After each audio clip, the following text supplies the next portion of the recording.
Hey, good morning, San Diego Saints. This Sunday morning is Shavuot in Hebrew, which means Pentecost in the Greek. And so we're going to be doing a show based on this book called Homecoming, how the new covenant brings both Jew and Gentile back to Abba Father.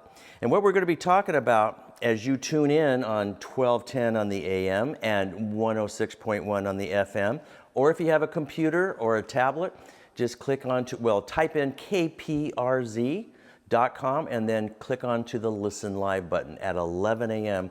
this Sunday, May 28th. The discussion is going to revolve around the fact that Shavuot is the Hebrew word for Pentecost. It's the fourth Jewish feast.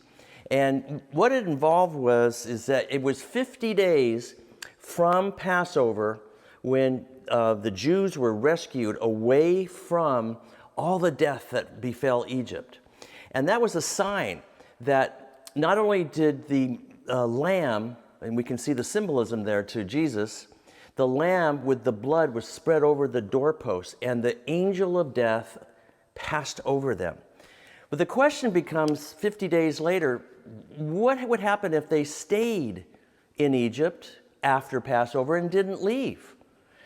Well, Egypt was a representation with Pharaoh.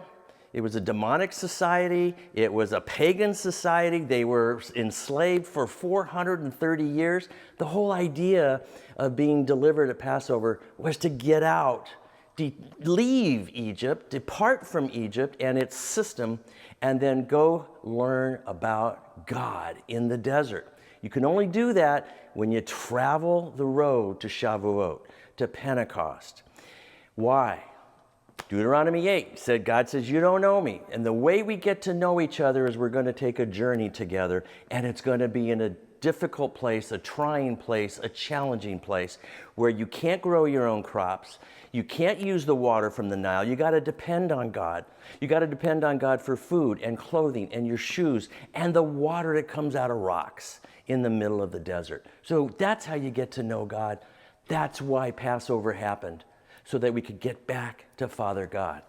So that's what we're going to be discussing this Sunday morning. I want to give you the call signs again, 1210 on the AM, 106.1 on the FM, or type in kprz.com and then click onto the Listen Live button. Hey, we'll see you this Sunday, May 28th at 11 a.m. God bless.